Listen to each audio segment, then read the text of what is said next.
The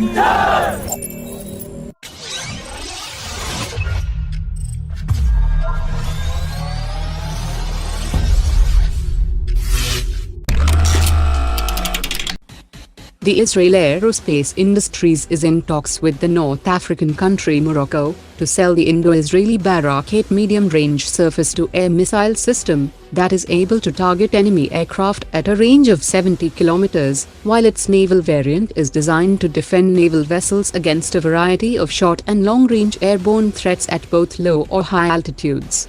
The Barak-8 is jointly developed by India's Defence Research and Development Organization in close collaboration with Israel's LT Systems and Rafale Advanced Defense Systems. The total cost for building 2 AMCA next-generation technology demonstrators and 5 prototype aircraft, as well as the creation of a new facility at the Tamil Nadu Defence Industrial Corridor for the production of 20 aircraft per year, is around 15,000 crore rupees, while the new 110 kN class engine program will also require around 12,000 crore rupees. The Indian Air Force has made a commitment to procure 40 AMCA Mark I and 80 AMCA Mark II fighter jets. That will require another additional 550 crore rupees per unit costs in a separate deal at later stages.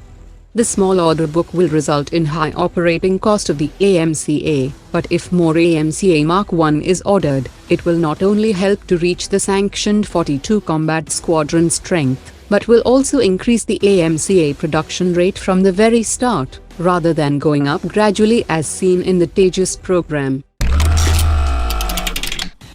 The Rafale maritime fighter jet of the French Navy had arrived at the INS Hunsa naval base in Goa yesterday, and this nuclear-capable aircraft will start its capability demonstration at the shore-based test facility from today.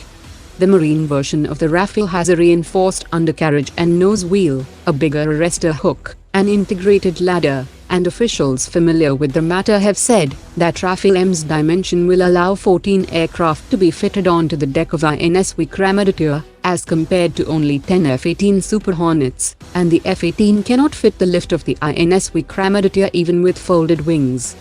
Officials also added that the F-18 will require the aircraft carrier to be fitted with a new carrier optical landing system, but the Rafale-M can work with the existing one on the INS Vikramaditya, and the Rafale also has the benefit of being a common platform with the Indian Air Force.